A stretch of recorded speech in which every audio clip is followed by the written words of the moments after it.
नमस्कार दोस्तों, एजुकेशन 24 में आपका स्वागत है। दोस्तों आज का वीडियो बहुत ही खास होने वाला है क्योंकि आज के इस वीडियो में आपको ज्योग्राफी के एक बहुत ही इंपॉर्टेंट क्वेश्चन का हेडिंग बना करके दिखाऊंगा और बताऊंगा कि हेडिंग कैसे बना जाता है। तो आप इस वीडियो को पूरा अंत तक जरूर देखिएगा क्योंकि इस वीडियो से आपको बहुत कुछ सीखने को मिलेगा जो कि बीए एग्जाम में काम करेगा। तो आइए देर न करते हुए वीडियो को शुरू करते हैं और प्रश्न का हेडिंग बना करके सीखते हैं। दोस्तों बीए एग्जाम में किसी भी क्वेश्चन का हेडिंग बनाने के लिए आपको क्या करना है कि सबसे पहले क्वेश्चन को पढ़ना है और पढ़ करके समझने की कोशिश करना है कि क्वेश्चन के अंदर क्या पूछा जा रहा है। क्योंकि जब तक आप क्वेश्चन को पढ़ेंगे नहीं, समझेंगे नहीं, तब तक ना तो आप उस क्वेश्चन का हेडिंग बना पाएंगे और नहीं आप उस क्वेश्चन का आंसर लिख पाएंगे। तो सबसे पहले क्वेश्चन को पढ़ना है और पढ़ करके समझना है। उसके बाद दूसरे स्टेप में क्या करना है कि क्वेश्चन के अंदर देखना है कि कौन कौन से पॉइंट दिया हुआ है जिसका इस्तेमाल करके आप हेडिंग बनाएंगे। जैसे दोस्तों यहाँ पे आपका ज्योग्राफी का क्वेश्चन दिया हुआ है, अगर आपको इस क्वेश्चन का हेडिंग बनाना होगा या फिर अगर आपको इस क्वेश्चन का आंसर लिखना होगा तब आप क्या करेंगे, सबसे पहले क्वेश्चन को पढ़ेंगे, पढ़ करके समझेंगे। उसके बाद दूसरे स्टेप में क्वेश्चन के अंदर पॉइंट को देखेंगे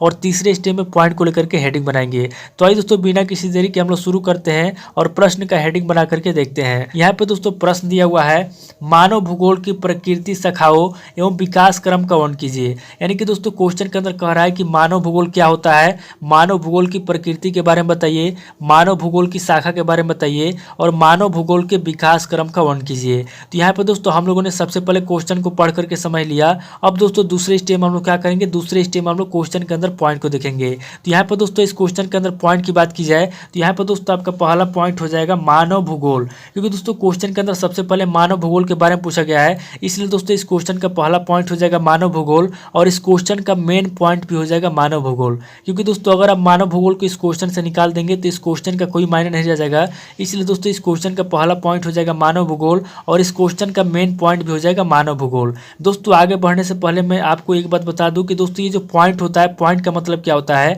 तो पॉइंट का मतलब दोस्तों ये होता है कि हेडिंग के अंदर हम जो कुछ भी लिखते हैं उसी को हम लोग पॉइंट बोलते हैं और पॉइंट के रूप में हम लोग क्या करते हैं, हेडिंग को हम लोग पॉइंट के रूप में लेते हैं। तो यहाँ पर दोस्तों इस क्वेश्चन का पहला पॉइंट हो जाएगा मानव भूगोल और इस क्वेश्चन का मेन पॉइंट भी हो जाएगा मानव भूगोल। अब दोस्तों दूसरे पॉइंट की बात की जाए तो यहाँ पर दोस्तों आपका दूसरा पॉइंट हो जाएगा प्रकृति। क्योंकि दोस्तों क्वेश्चन के अंदर कहा गया है कि मानव भूगोल की प्रकृति के बारे में बताइए, इसलिए दोस्तों इस क्वेश्चन का दूसरा पॉइंट हो जाएगा प्रकृति। अब दोस्तों तीसरे पॉइंट की बात की जाए तो यहाँ पर दोस्तों इस क्वेश्चन का तीसरा पॉइंट हो जाएगा शाखा। क्योंकि दोस्तों क्वेश्चन के अंदर पूछा गया है कि मानव भूगोल की शाखा के बारे में बताइए, इसलिए दोस्तों इस क्वेश्चन का तीसरा पॉइंट हो जाएगा शाखा। अब दोस्तों चौथे पॉइंट की बात की जाए तो यहाँ पर दोस्तों आपका चौथा पॉइंट हो जाएगा मानव भूगोल का विकास क्रम। क्योंकि दोस्तों क्वेश्चन के अंदर कहा गया है कि मानव भूगोल की प्रकृति शाखाओं एवं विकास क्रम का वर्णन कीजिए, इसलिए दोस्तों आपका चौथा पॉइंट हो जाएगा विकास क्रम। तो यहाँ पर दोस्तों इस क्वेश्चन के अंदर देखा जाए तो आपका टोटल 4 पॉइंट दिया हुआ है जिसका इस्तेमाल करके हम लोग हेडिंग बनाएंगे। तो यहाँ पर दोस्तों हम लोगों ने सबसे पहले क्वेश्चन को पढ़ करके समझ लिया,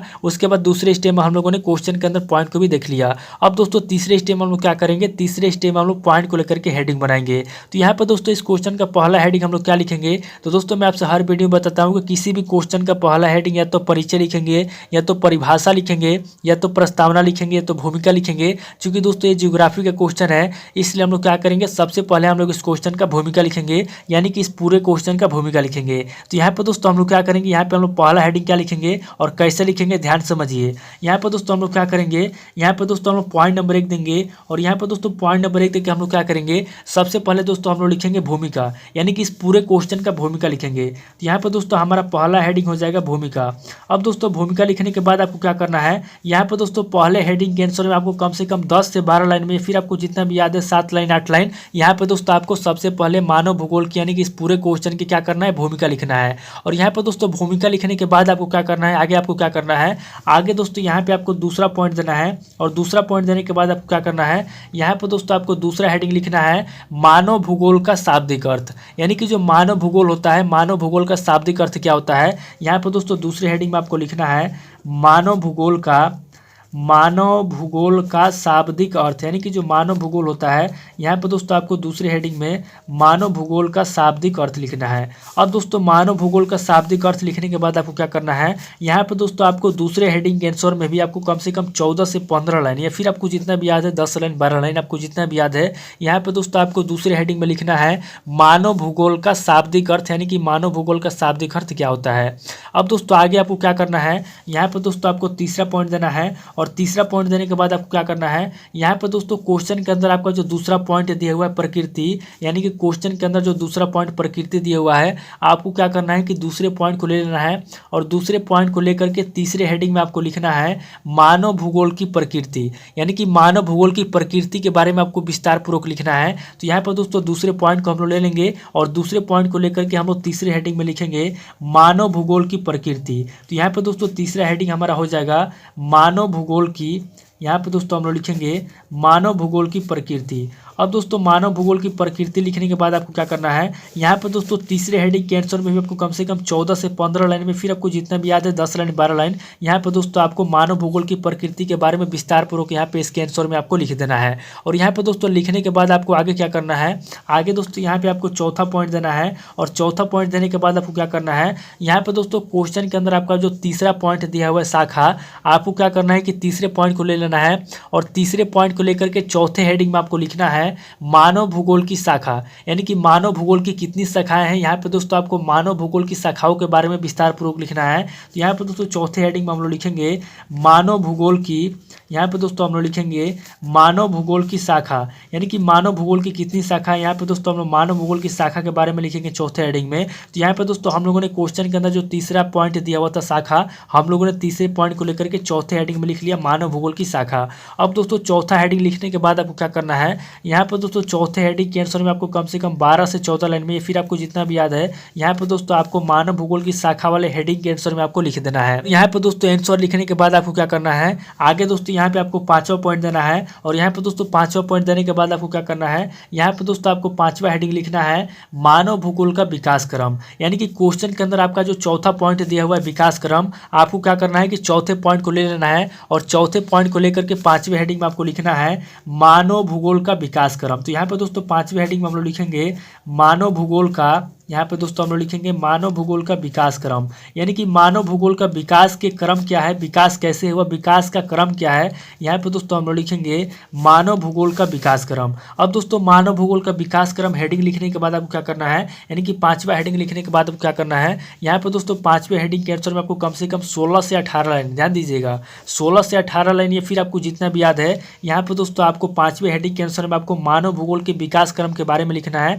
आपको जितना भी याद है यहाँ पे आपको लिख देना है। और यहाँ पर दोस्तों लिखने के बाद आगे आपको क्या करना है, यहाँ पे दोस्तों आपको छठा पॉइंट देना है और छठा पॉइंट देने के बाद आपको क्या करना है, अब दोस्तों यहाँ पे ध्यान दीजिए, यहाँ पे दोस्तों क्वेश्चन के अंदर टोटल 4 पॉइंट दिया हुआ था, हम लोगों ने 4 पॉइंट को लेकर के यहाँ पे दोस्तों हम लोगों ने 5 हेडिंग लिख लिया। अब दोस्तों क्वेश्चन के अंदर कोई भी पॉइंट नहीं बचा हुआ है, तो आगे हम लोग क्या करेंगे, आगे हम लोग लिखेंगे कि नहीं लिखेंगे, तो आगे दोस्तों हम लोग क्या करेंगे, आगे हम लोग अपने दिमाग का इस्तेमाल करेंगे। अगर आपने थोड़ा बहुत पढ़ाई किया हुआ तो आगे आपको क्या करना है, आगे आपको दोस्तों यहाँ पे आपको अपने मन से बना करके आपने अगर पढ़ाई किया हुआ है तो मानव भूगोल के अंदर जो भी चीजें आती है उसको यहाँ पे आपको लिखना है। यहाँ पे दोस्तों छठे हेडिंग में हम लोग क्या लिखेंगे, यहाँ पे दोस्तों छठे हेडिंग में हम लोग लिखेंगे मानव भूगोल की विशेषता, यानी कि मानव भूगोल की क्या विशेषता है। यहाँ पे दोस्तों हम लोगों ने दूसरे हेडिंग में मानव भूगोल का शाब्दिक अर्थ लिखा, उसके बाद फिर तीसरे हेडिंग में हम लोगों ने मानव भूगोल की प्रकृति लिखा, फिर चौथे हेडिंग में हम लोगों ने मानव भूगोल की शाखा लिखा, फिर 5वें हेडिंग में हम लोगों ने मानव भूगोल का विकास क्रम लिखा। अब दोस्तों छठे हेडिंग में हम लोग क्या लिखेंगे, छठे हेडिंग में हम लोग लिखेंगे मानव भूगोल की विशेषता, यानी कि जो मानव भूगोल है, मानव भूगोल की क्या विशेषता है, यहाँ पे दोस्तों आपको विस्तार पूर्वक छठे हेडिंग के आंसर में आपको लिखना है। तो यहाँ पे दोस्तों सबसे पहले हम लोग हेडिंग लिखेंगे मानव भूगोल की, यहाँ पे दोस्तों हम लोग लिखेंगे मानव भूगोल की विशेषता, यानी कि जो मानव भूगोल है, मानव भूगोल की क्या विशेषता है, यहाँ पे दोस्तों छठे हेडिंग में आपको लिखना है मानव भूगोल की विशेषता। अब दोस्तों छठा हेडिंग लिखने के बाद आपको क्या करना है, यहाँ पे दोस्तों छठे हेडिंग के आंसर में आपको कम से कम 15 से 16 लाइन में, फिर आपको जितना भी याद है, यहाँ पे दोस्तों आपको छठे हेडिंग के आंसर में आपको मानव भूगोल की विशेषता के बारे में लिख देना है कि मानव भूगोल की क्या विशेषता है। अब दोस्तों विशेषता लिखने के बाद आपको क्या करना है, आगे दोस्तों यहाँ पे आपको 7वां पॉइंट देना है और 7वां पॉइंट देने के बाद आपको क्या करना है, यहाँ पे दोस्तों आपको 7वां हेडिंग लिखना है मानव भूगोल का कार्य क्षेत्र, यानी कि जो मानव भूगोल है किन किन क्षेत्रों में कार्य करता है, उसका कार्य क्षेत्र कहाँ कहाँ है, कौन कौन है। तो यहाँ पे दोस्तों 7वें हेडिंग में हम लोग लिखेंगे मानव भूगोल का,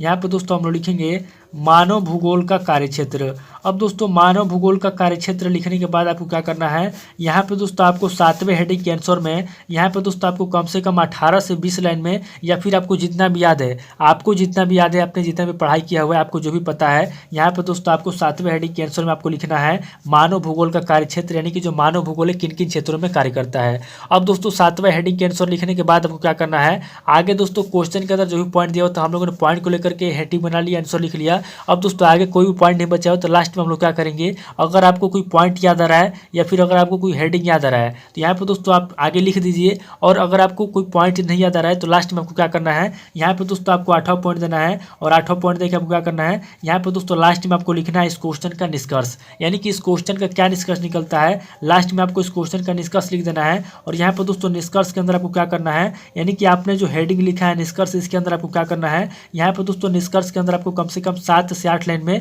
इस क्वेश्चन का निष्कर्ष लिख देना है कि इस क्वेश्चन का क्या निष्कर्ष निकलता है। तो इस तरीके से दोस्तों हमारा जो क्वेश्चन दिया हुआ था जियोग्राफी का, मानव भूगोल की प्रकृति शाखाओं एवं विकास क्रम कौन कीजिए, तो यहाँ पर दोस्तों हम लोगों ने सबसे पहले तो क्वेश्चन को पढ़ करके समझा। उसके बाद दूसरे स्टेप में हम लोगों ने क्वेश्चन के अंदर पॉइंट को देखा। अब दोस्तों मैंने आपको पहले ही बता दें कि पॉइंट का मतलब क्या होता है, तो हेडिंग के अंदर हम जो कुछ भी लिखते हैं उसी को हम लोग पॉइंट के रूप में लेते हैं। तो यहाँ पर दोस्तों हम लोगों ने सबसे पहले क्वेश्चन को पढ़ करके समझा। उसके बाद दूसरे हेडिंग में हम लोगों ने क्वेश्चन के अंदर पॉइंट को देखा और तीसरे हेडिंग में हम लोगों ने पॉइंट को लेकर के हेडिंग बनाया। और यहाँ पर दोस्तों सबसे पहले हम लोगों ने भूमिका लिखा। उसके बाद दूसरे हेडिंग में हम लोगों ने मानव भूगोल का शाब्दिक अर्थ लिखा। उसके बाद तीसरे हेडिंग में हम लोगों ने मानव भूगोल की प्रकृति लिखा। चौथे हेडिंग में हम लोगों ने मानव भूगोल की शाखा लिखा। पांचवें हेडिंग में हम लोगों ने मानव भूगोल का विकास क्रम लिखा। और छठे हेडिंग और सातवें हेडिंग में हम लोगों ने मानव भूगोल की विशेषता और कार्यक्षेत्र लिखा। और लास्ट में जब कोई भी पॉइंट नहीं बचा तो लास्ट में हम लोगों ने निष्कर्ष लिखा। तो इस तरीके से दोस्तों एग्जाम के अंदर आपको क्या करना है, किसी भी प्रश्न का हेडिंग बनाने के लिए, चाहे वो ज्योग्राफी का हो, एजुकेशन का हो, संस्कृत का हो, हिंदी का हो,